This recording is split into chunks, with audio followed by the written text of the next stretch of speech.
I never expected my quiet internship to change my life forever. When I first joined Shinsung Media, I was just another invisible intern, buried under stacks of reports and forgotten coffee cups. I kept my head down, worked hard, and spoke only when spoken to. That was safer. In a world filled with sharp suits and sharper tongues, I preferred to disappear. But then there was Min-jae. He wasn't like anyone else in the company. Tall, confident, effortlessly magnetic. The kind of man who filled a room without saying a word. His voice was deep and calm, and when he looked at you, it felt like he could see through every layer you tried to hide behind. I told myself to stay away. Executives like him didn't notice interns like me. Until he did. It started with small things, a lingering glance across the meeting table, a soft word of praise when I stayed late, the way his gaze brushed over me when he thought no one was watching. Maybe it was my imagination, but every time he passed by, my heart thudded in a rhythm I couldn't control. One Friday evening, the office was almost empty. Only the hum of computers and the faint sound of rain tapping against the glass filled the air. I was finishing a marketing proposal when Min-jae appeared at my desk. "Still here?" he asked, leaning slightly against the cubicle wall. I froze, staring at him. His tie was loosened, the top buttons of his shirt undone. He looked different. Tired, human, almost vulnerable. "Yes, sir. I just wanted to finish this before Monday." He smiled, faint but genuine. "You work too hard, Ji-hoon." I tried to laugh it off, but the sound caught in my throat. When he moved closer to look at my screen, his scent, clean, expensive, faintly musky, surrounded me. My pulse jumped. Our shoulders brushed. Neither of us moved. The air thickened between us. I could feel the heat of his body, the steady rhythm of his breath. He didn't step back, and I didn't either. When I finally turned my head to look at him, our faces were inches apart. "Min," I whispered before I could stop myself. Something flickered in his eyes, hesitation, longing, danger, and then he kissed me. It wasn't gentle at first. It was desperate, like he'd been holding himself back for too long. My body responded before my mind caught up. I felt the world tilt as his hands slid to the back of my neck, pulling me closer. The rain outside grew heavier, like it was echoing the chaos inside me. We ended up in the empty conference room. The city lights bled through the blinds, painting silver streaks across his skin. Every touch felt electric, every breath stolen. He kissed me like he was afraid to stop, like he wanted to memorize every inch of me before morning came. It wasn't just desire, it was something deeper, raw. For the first time, I felt seen, wanted, alive. When it was over, I lay against him, listening to the sound of his heartbeat. He brushed a strand of hair from my face and whispered, "You're going to ruin me, Ji-hoon." I wanted to laugh, but the words sounded like a promise and a warning all at once. I didn't know that by morning he'd be gone. When I arrived at work the next day, Min-jae's office was empty. His nameplate was gone, his desk cleared. No explanation, no goodbye. "Didn't you hear?" a coworker whispered. "He resigned last night. Transferred overseas. Some sudden corporate shakeup." I remember staring at the empty office through the glass wall. Just last night, his warmth had wrapped around me. Now, he'd vanished like a dream that refused to stay. Days turned into weeks. The silence became unbearable. I tried to convince myself it was just a one-time mistake, that maybe he hadn't felt what I did. But every time I closed my eyes, I saw him. Every time the rain fell, I remembered that night. Then came the morning I realized something was wrong. I woke up nauseous, dizzy, and cold. The doctor's words hit me like a punch to the chest. "You pregnant?" I laughed, a hollow, broken sound. It didn't make sense. It couldn't be real. But it was. I walked home in the rain that day, the city blurring around me. My phone buzzed with messages from friends, from work, from everyone, but not from him. Never from him. I thought about calling him. I even typed his name once. But the fear stopped me. What if he didn't care? What if he didn't believe me? So I didn't. I faced the whispers alone. The stares, the gossip, the quiet cruelty of people who didn't understand.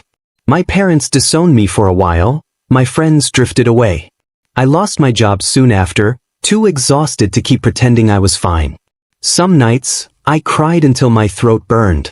Other nights, I just stared at the ceiling, feeling the tiny heartbeat growing inside me, the only proof that something good had come from something so painful. I named my baby June. The first time I held him, I cried again, but for a different reason. His eyes were the same deep brown as Minji's. His tiny fingers curled around mine like he'd been waiting for me all along. In that moment, I made a promise. I would raise him alone. I would protect him from everything, even from the man who'd left us behind. Minjae was gone. Whatever we had that night, whatever I thought it meant, it ended the moment he walked away. So I buried the past, his name, his memory, his touch, deep inside me. But no matter how hard I tried, I couldn't bury the way my heart still ached whenever I thought of him. Because the truth was simple and it terrified me. Even after everything, a part of me still loved him. And I hated myself for it. 3 years can change everything, and yet, some things never fade. I used to wake up every morning in fear, wondering if I could handle another day of raising a child alone. Now, I wake up to the sound of tiny footsteps and a soft voice calling, "Appa, it's morning." My son, June, is 3 now, talkative, stubborn, and bright enough to outsmart me on most days. He has my nose, my smile, but those deep brown eyes? Those are his. Minji's. Even after all these years, I still can't say his name out loud without feeling my chest tighten. But I learned to live again. I worked my way up from a contract position to a full-time marketing strategist. My company, Hanil Advertising, wasn't big, but it was growing fast. I built a new life, small, quiet, stable. June and I lived in a cozy apartment overlooking the Han River. Every morning, we'd watch the sunrise together before I dropped him off at preschool. I thought I'd buried my past for good. Until the email came. Important company announcement. Hanil Advertising will officially merge with Myri Holdings effective next week. Please attend the welcoming board meeting Monday morning. I froze. Myri Holdings. That name felt heavy, familiar somehow. I shook it off, convincing myself it was just nerves. A merger was good for my career. A chance for growth. Nothing more. That night, I stayed up working on a proposal for the new team, while June slept on the couch beside me, hugging his plush bunny. I brushed his hair back and whispered, "We're going to be okay, Junie. Appa's got this." If only I knew how wrong I was. Monday came too fast. The office buzzed with excitement. People gossiping, fixing ties, and pretending not to care. I wore my best gray suit, the one I saved for client presentations. Still, my hands trembled as I buttoned it. Something deep inside me felt unsettled. The boardroom was bigger than usual today, filled with both Hanil and Myri executives. I sat near the end of the table, laptop open, pretending to check slides. Then the door opened, and he walked in. Minjae. My breath stopped. For a moment, the world went silent. No voices, no footsteps, just the thunder of my heartbeat in my ears. He looked the same and yet, his presence still commanded the room effortlessly, but there was something colder about him now. More refined, distant. His dark hair was shorter, slicked back neatly. His tailored black suit fit like armor. And when his eyes swept across the room, landing on me, I swear I forgot how to breathe. His gaze faltered. Just slightly. Enough for me to see the flicker of recognition, the disbelief that flashed through him. I looked down immediately, pretending to read something on my screen, but it was too late. He had seen me. He gave his welcoming speech, calm, practiced, confident. I didn't hear a single word.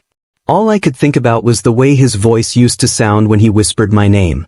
3 years. 3 years of silence, and suddenly he was standing in front of me like no time had passed at all. When the meeting ended, people crowded around him, eager to introduce themselves. I tried to slip out quietly, but fate has a cruel sense of humor. Jihun. His voice. Closer than I expected. I froze mid-step. Slowly I turned. "Sir," I said stiffly, bowing slightly, as if we'd never shared a bed, as if he hadn't disappeared the next morning like smoke. His eyes searched my face, sharp but soft around the edges. You work here? Yes, I replied, keeping my tone flat. I was promoted last year. A tense silence stretched between us, filled with everything we didn't say. Then someone called his name from across the room, breaking the moment. He nodded slightly, the corner of his jaw tightening. We'll talk later, he said quietly before walking away. My heart wouldn't stop racing. That evening, I picked June up from preschool. He ran into my arms the moment he saw me, his little shoes slapping the floor. I hugged him tight, breathing in the scent of baby shampoo and crayon wax, the smell of home. Appa, can we get ice cream? He asked, flashing me the smile that always melted my heart. Of course, Junie. We stopped by the park near the river.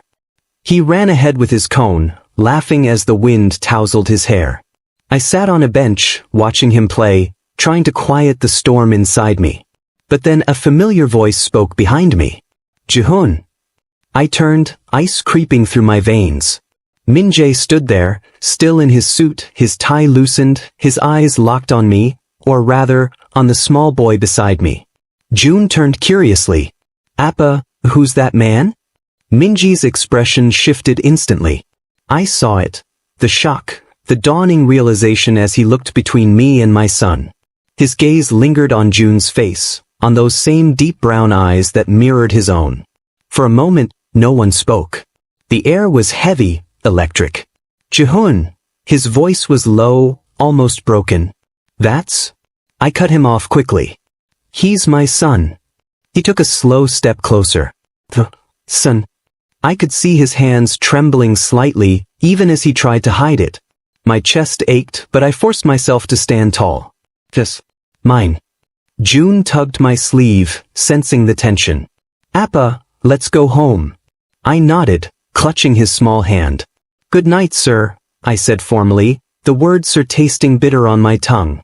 Then I walked away, leaving Min-jae standing there in the fading light, motionless, like a man who'd just seen a ghost. That night, I couldn't sleep. My mind replayed everything. His voice, his face, the look in his eyes when he saw June. Part of me wanted to hate him all over again. Another part, the foolish one, wanted answers. Around midnight, my phone buzzed. A known number. I almost ignored it. Then I saw the message. From Min-jae. We need to talk. About that night. My breath caught. My fingers hovered over the screen, unsure if I should delete it or reply. 3 years ago, he vanished without a trace. Now he was back, not just in my company but in my life. And somehow, I knew this was only the beginning. I told myself not to reply. I told myself that whatever Min-jae wanted to say, it didn't matter anymore. But I couldn't stop staring at his message. We need to talk. About that night. 3 years of silence, and now he wanted to talk about that night? I deleted the message twice before finally typing, meet me tomorrow. 7 p.m. Café Nari, near the river. Then I turned off my phone, crawled into bed beside June, and prayed that sleep would save me from my thoughts. It didn't. Café Nari was almost empty the next evening. The smell of roasted coffee beans and rain lingered in the air. I arrived early, hands trembling around my cup. Every tick of the clock echoed in my chest. I was about to face the man who had broken me, and yet a small, traitorous part of me wanted to see him again, to hear him say my name. The door opened. He walked in. For a moment, the years vanished. Min-jae looked the same, tall, commanding, impossible to ignore. But there was something in his eyes that hadn't been there before. Weariness, maybe regret. Jihoon, he said softly, sliding into the seat across from me. I didn't answer. I couldn't trust my voice yet. He exhaled slowly. You look different. I should, I replied, finally meeting his gaze. 3 years is a long time. He winced slightly. You're right. I deserve that. I set my cup down carefully. You don't deserve anything from me, Min-jae. You disappeared without a word. Do you know what that did to me? He leaned forward, elbows on the table, eyes pleading. I didn't choose to leave, Jihoon. You have to believe that. I laughed bitterly. Of course, you didn't choose. You just vanished after sleeping with me, and I was supposed to believe it was fate. I was sent overseas the next morning, he said, voice low. It wasn't voluntary. My father pulled strings, there was a company scandal, and he needed someone he could control. I had no say in it. And when I tried to contact you... Stop. My voice cracked. You had a phone. An email. You could have said something. But you didn't. You left me to pick up the pieces alone. His expression darkened with pain. I know. And I've hated myself every day for it. I wanted to yell, to curse, to tell him his regret meant nothing now. But when I looked into his eyes, I saw the truth there. The guilt. The longing. The same ache I'd been carrying for years. Still, it wasn't enough. Do you know what it's like, I whispered, to wake up sick every morning, terrified and alone, because the man who swore he wanted you is suddenly gone? To raise a child while pretending you're not breaking inside. Min-jae froze. His jaw clenched, but his eyes softened. I know I can't change what I did. But I swear, Ji-hoon, I didn't know about him. About our son. My heart stuttered. Don't call him that. But he is, isn't he? His voice trembled slightly now. I saw him, Ji-hoon. I saw his eyes. I looked away, gripping the edge of the table. He's mine. Then he's ours, Min-jae said quietly but firmly. The words hit me like a wave I couldn't outrun. The cafe noise faded. All I could hear was my heartbeat. I raised him alone, I said through clenched teeth. I don't need your pity or your help. This isn't about pity, he replied. It's about responsibility. And love. Love. I almost laughed again. You don't get to use that word. Not after what you did. He stood suddenly, pacing. You think I wanted to disappear? I searched for you, Ji-hoon. I came back 6 months later, but they said you'd left the company. No one knew where you went. I blinked, stunned. You came back? Yes. He stopped, facing me again. And when I couldn't find you, I thought... His voice cracked. I thought you didn't want me. Something inside me twisted painfully. I wanted to believe him. I really did. But 3 years is a long time to build walls, and mine were thick. You should have tried harder, I said, my voice barely above a whisper. I know. He looked at me then, really looked, and I saw tears in his eyes. The man who once seemed untouchable now looked utterly human. I was a coward. I thought I was protecting you by staying away. But I see now that all I did was destroy the one thing that ever mattered to me. My breath hitched. The one thing that ever mattered. Silence stretched between us, fragile and electric. The air around us felt charged, like lightning waiting to strike. Ji-hoon, he said quietly, stepping closer. Let me make this right. Let me be there, for you, for June.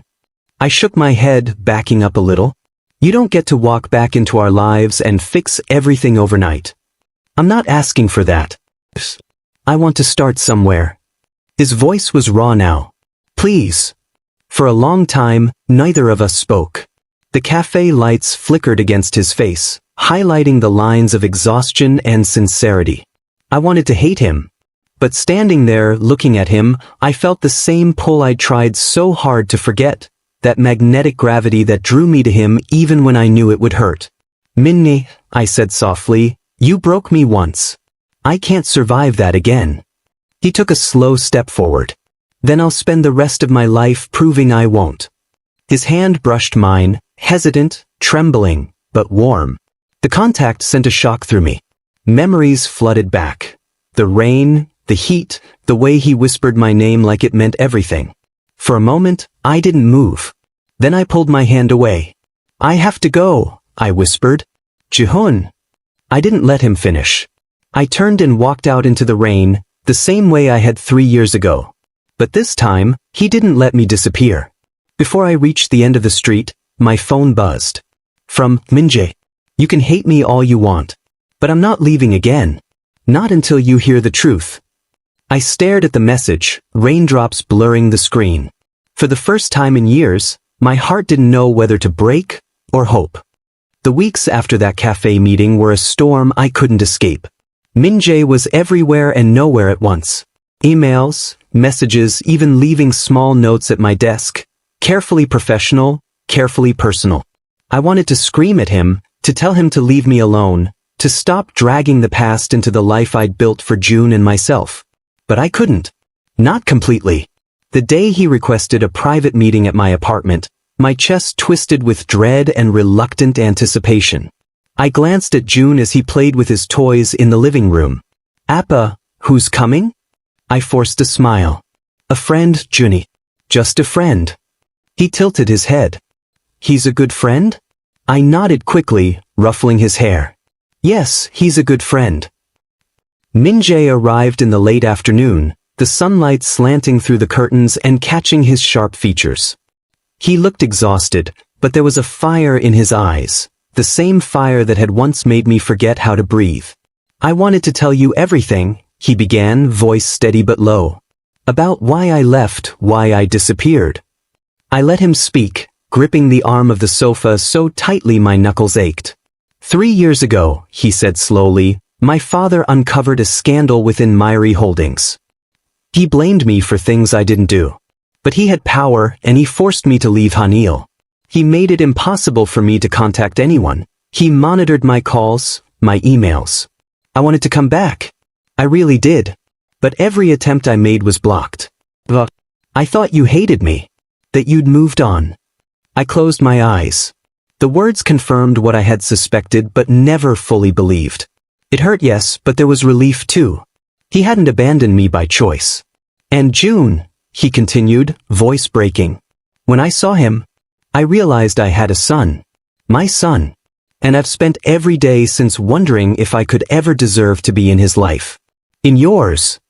I opened my eyes to see him watching me, waiting. I saw guilt, longing, and something deeper. "You know it's not that simple," I said softly. 3 years of absence. I raised him alone. I made a life. I built walls around my heart. "I don't want to break those walls," he said immediately. "I just want to be allowed inside." His words pierced me. I wanted to run and scream and cry all at once. Instead, I simply sat there, letting the weight of it sink in. Over the next few days, he stayed close, careful, patient. He helped me with errands, played with June, and slowly earned his trust. June warmed to him faster than I expected.